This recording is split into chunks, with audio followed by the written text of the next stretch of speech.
ونفخ في الصور فإذا هم من الأجداث إلى ربهم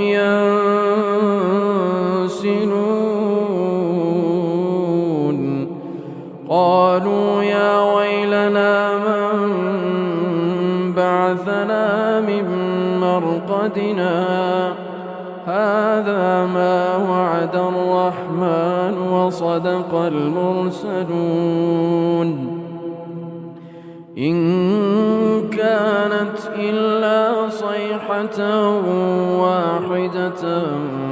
فإذا هم جميع لدينا محضرون فاليوم لا تظلم نفس شيئا ولا تجزون إلا ما